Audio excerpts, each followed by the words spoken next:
Guys, picture this. It's summer vacation and you don't know what to do. So you just lay back on your couch, turn on your PS3 and think, आज कुछ तूफान ही करते हैं.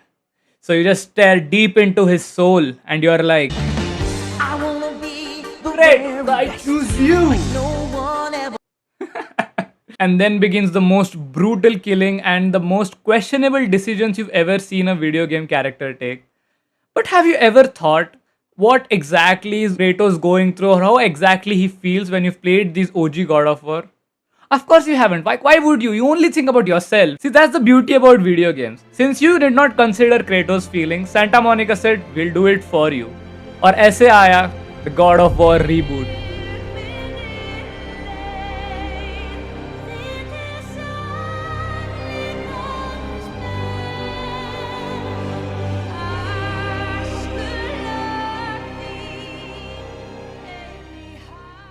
The reboot at first felt like they were trying to clear Kratos' past, giving him a beautiful character arc from a god to an ideal man, a father, a husband, a teacher, and his bride, if you know what I mean, and a pinnacle of a man.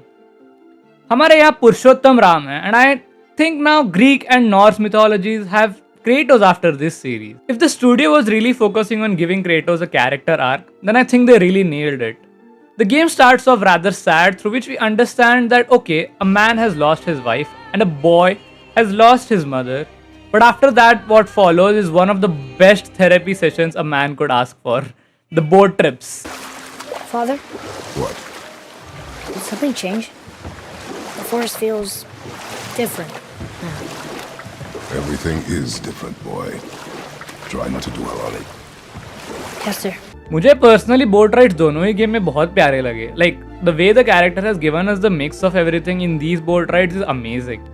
In both the games, it is the major interactions that we get between characters apart from the main story missions. We see Kratos getting angry, happy, witty, surprised, and quiet. This explains that Kratos only speaks when required, a great quality any human should have. These interactions, whether be with Freya, Atreus, or Mimir, has always got me hooked. Trust me when I say this, it's poetry. You will always learn something about life. The famous line that Kratos tells Freya, Death can have me when it earns me. ये आपको बताता है कि आप कितने determined हो in whatever you're supposed to do. And if death is worthy enough to have me, then it has earned me. But until then, I will keep fighting no matter what. And here death can be seen as any problems that we face when we try to do something new. या किसी और problem जो भी आपके काम के बीच में आता है. The way the story of a father and son is depicted here, ये एक reality है हमारी country में. And ये बाप बेटे का relationship is like two swords cannot fit a single sheath. Young Atreus trying to understand life, having lost his mother, and is still trying to, learn everything that life throws at him. Or rather, everything that Kratos throws at him. Young Kratos having seen wars, ended wars, a god killer, a guy who lost his daughter, his love of his life again, has to raise a son now, and उसको नहीं पता कैसे.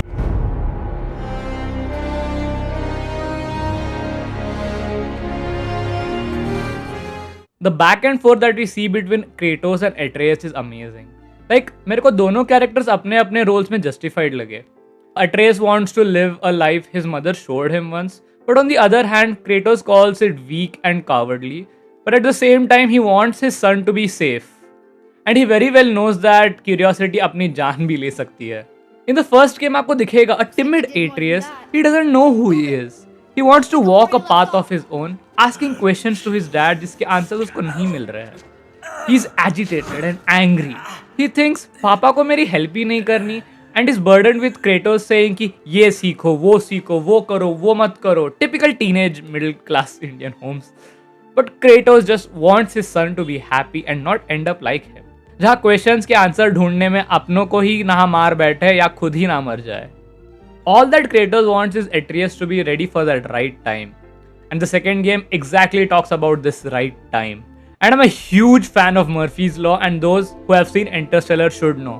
Murphy's Law doesn't mean that something bad will happen. What it means is that whatever can happen will happen. And that sounds just fine with us. आप लोग focus करना, the game actually talks about these things like happening at the right time. या वो Thor की death हो, या वो Ragnarok का आना हो, या फ्रिया का वापस एलाई बनना. The game explains the value of right time.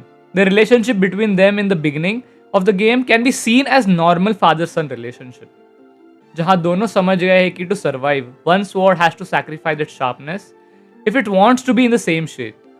And yahan sharpness explain the main aspect of the character. Kratos understanding slowly that yes, Atreus is grown up now and can take few good decisions. Meanwhile, Atreus realizing that rebelling against my dad is not the right thing to do. Rather, I should follow his path and not drag him in for the answers that I seek. So the way the concept of prophecy plays a part in all of this just explains the amazing writing.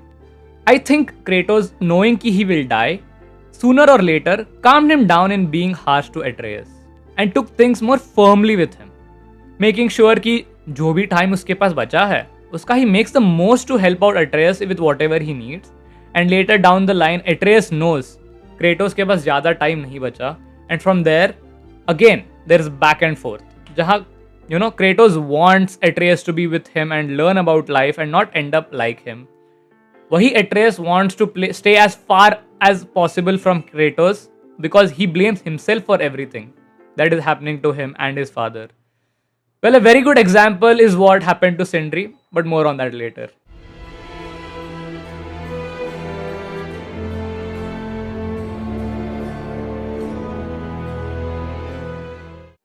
The game of life gives us a glimpse of the real meaning of the word bhaichara. I mean, it's cliche and filmy, but worth it. मिमीर वो दोस्त है जो अगर तुमने कहा चलो guys Goa चलते हैं, बाकी दोस्त बोलेंगे देखते हैं या मम्मी से पूछना पड़ेगा, लेकिन यार मिमीर हमेशा साथ आएगा. The iconic brother, listen brother, do me a favor brother. जो ये रिलेशनशिप है it's like best friend cum advisers. आपने नोटिस किया होगा कि Kratos doesn't trust him initially and sees him as another trickster in the Norse land. But towards the end of the second game, Kratos quotes Mimir and says, "A wise man once told me, family is not born but forged." Trust me when I say this, but without Mimir, this game would not have been the same. वो beautiful stories हो, calm lessons to Atreus हो, या Kratos को ज्ञान देना हो. And obviously Kratos का action, वो वाला action ना देख पाना because Mimir is looking at us. I have a theory here. What if Mimir is a subconscious voice that stays with us and guides us? I mean, think about it in this way. Mimir is that humorous side of our personality that's witty and guides us. Mimir for Atreus can be seen as that uncle for us who took us to the basement, but to teach us and explain us about life and how life is defined because of our actions. Mimir's stories of the Aesir, the Vanir, and the Giants not only educate Atreus but also subtly teach Kratos about patience, fatherhood, and the dangers of divine arrogance. Mimir was the glue between Kratos and Atreus, taught fatherhood to Kratos and respect for his father to Atreus. Mimir's counsel always helped Kratos navigate the complexities of Norse mythology and, more importantly, his role as a father. In many ways, Mimir becomes that inner voice Kratos never knew he needed. One that challenges him without threatening him, and that one that advises without commanding. Kratos and Mimir's relationship in this game is something that every human wants to have with his best friend. The dynamic between Kratos, Atreus, and Mimir tells us a beautiful story about redemption, trust, and the unexpected friendships जो उनके life की most important events को define किया है. Mimir is not just Kratos' advisor, he is his brother, his conscience, and his friend. And Kratos, in his own way, is Mimir's redemption proof that even the most broken warriors can find peace, and that even a severed head can have the heart of a hero.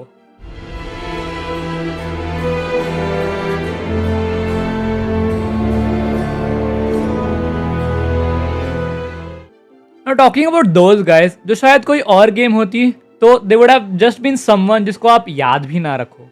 But these two not only gave the gear that we wanted, but also earned a special place in our hearts. Weapon बनाने से लेके Atreus की जान बचाने तक, it was Sindri and Brock all along in both the games. Their story was tangled with not only happiness but tragedies too. In the beginning, Kratos especially did not take them seriously. and understood them just as some guys who have mastery in forging weapons. And at the same time, Brock instantly thinks Kratos to be some sort of villain. But when he notices that Kratos is carrying Faye's frost axe, eventually Sindri and Brock एक trust build करते हैं Atreus के साथ. But Kratos has always kept his guard up. Throughout, we see a father who wants to be firm and safeguard his child. But for Atreus, along with Mimir, he found two brothers जो उसकी adventures में उसका साथ देंगे and will go heights and beyond to protect him, especially Sindri. You know, I feel Sindri's grief over Brock's death is justified, but his anger is misdirected. Odin, true to his deceitful nature, manipulated everyone except Brock, who saw through Tyr's disguise, echoing his wisdom. The nature of a thing's more important than the form of a thing. But Kratos and Atreus weren't at fault. Odin fooled all, including Sindri, who never questioned Tyr's inclusion in the hideout. But Brock's resurrection by Sindri, driven by love, made the loss harder. Yet Brock never resented Sindri for hiding the truth, showcasing his gratitude. Post-death, Sindri transformed from timid to ruthless, prioritizing Odin's destruction, even clashing with Kratos. Ironically, Sindri delivered Odin's final blow by crushing his soul. Though future games may revisit his role, we can never know. While Sindri's pain is understandable, his blame on Kratos and Atreus is misplaced. His arc reflects tragedy, vengeance, and unresolved trauma, leaving his future allegiance uncertain. The narrative underscores inevitable loss, flawed coping, and the cost of obsession, making Sindri one of the game's most tragic figures.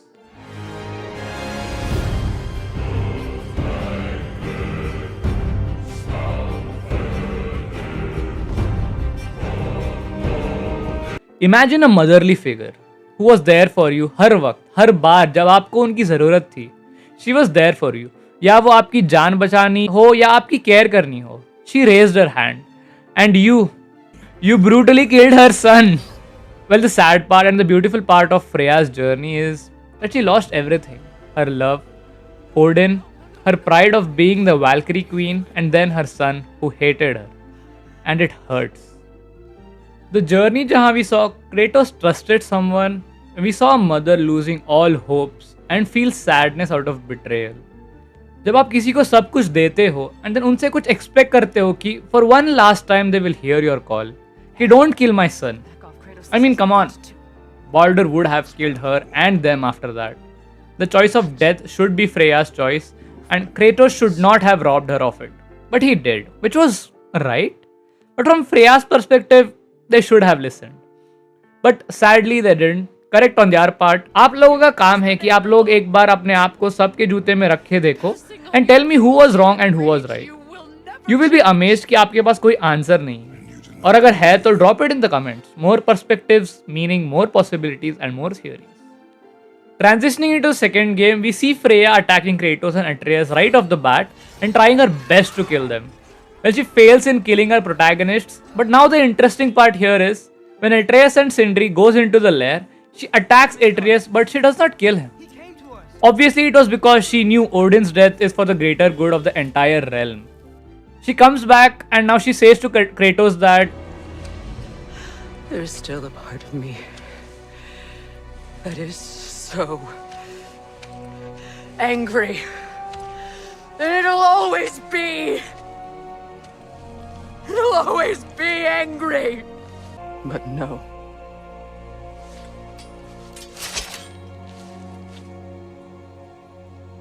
You are not the one who needs to die.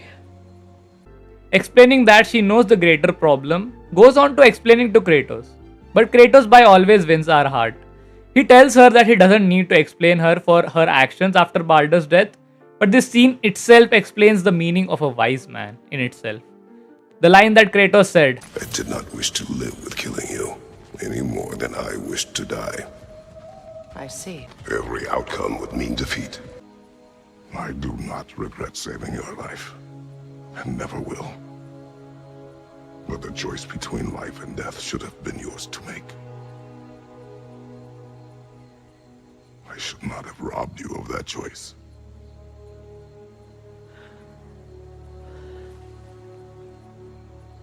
Well, how I see Freya fitting into this game was hands down one of the best things. Freya and Kratos' journey is a dance of hatred, understanding, and reluctance. By the end of Ragnarok, they are not quite family, but they are something just as powerful.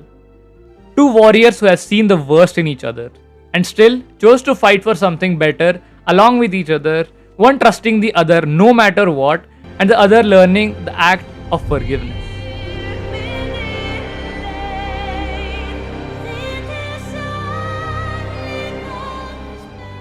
So yeah, continuing with Kratos and Atreus, both thinking Kratos might die in the war the next day, and them wanting to talk to each other for one last time.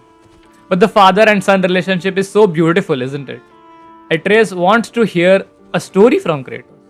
A night before the war, both knew what can happen the next day and what's at stake. But male ego, दोनों ने एक दूसरे को कुछ नहीं कहा. But सबको सब कुछ पता था.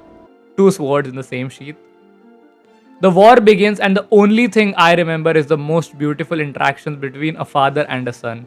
Kratos clearly said, "You have all the knowledge I've shared with you and all the memories of your mother. Live the life how you want and write your own story. Don't be bounded, and if anything goes wrong, I am always there for you." I mean, guys, what else do you want to hear from your father? His support and his confidence in you, and a best friend in him. Well, Atreus surely won in life. At the end, we see Kratos allowing Atreus to look for answers for all the questions alone, and he understands that his son is capable enough. Imagine you are a child who needs answers about life, a young teen who is guided by an angry man and is asked to do things that the angry man feels is right for you.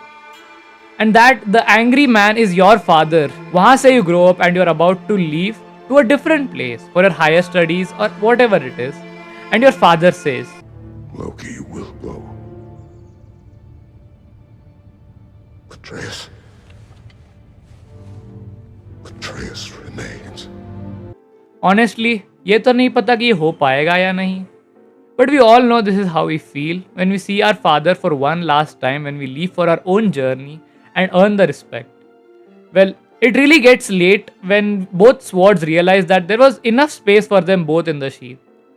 But it's life, and God of War explains life.